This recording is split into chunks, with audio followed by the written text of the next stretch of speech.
Nous avons notre bricoleur Éric Merlino, qui est aussi le créateur de ce site internet eTinker.com, qui est arrivé avec un envahissement de plateau. Heureusement que Virginie était là avec son invité, parce qu'il a mis quand même du temps à s'installer.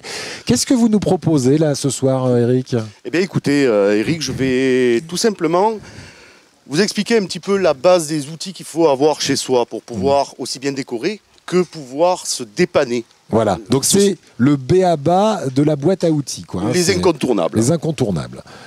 Alors les incontournables, on va commencer par, on va commencer de ce côté-là. On va commencer par en fait des feuilles emery. Toujours avoir 2 grains différents, ça peut être utile pour quand on fait du mastic de pouvoir bien aplanir ses murs. D'accord. Ensuite toujours de la toile emery. De la toile emery. Ici de la toile adhésive, oui. D'accord. Si vous avez un kawaii, ça nous aiderait bien, mais pour l'instant on n'a pas. Bon, pardon, j'ai dit une marque. Oui. Ensuite, une scie à métaux, c'est indispensable. Petite astuce, quand on démonte la scie, eh bien, on peut loger à l'intérieur les scies de rechange. À l'intérieur, ça fait qu'on les a toujours sous la main. Voilà, ça évite de les disperser, un peu partout et de les avoir n'importe où.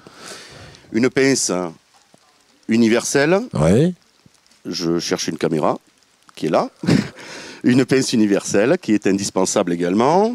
Une pince coupante qui sera une pince extrêmement nécessaire.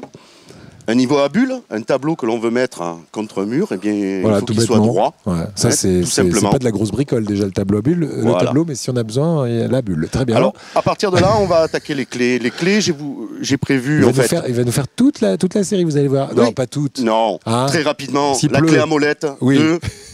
La clé multiprise. Oui. 2. Également. Vous voyez, elle rouille, elle rentre très vite. Et pour ce qui est des tournevis cruciformes, des tournevis plats, on fera un thème sur les tournevis. C'est important parce qu'il y en a plus que ce que l'on croit des tournevis. Des tournevis, et on peut abîmer son tournevis ou sa vis si on ne les a pas. Voilà, ensuite un cutter, des règles, des clés, une série de clés et une perceuse visseuse électroportative.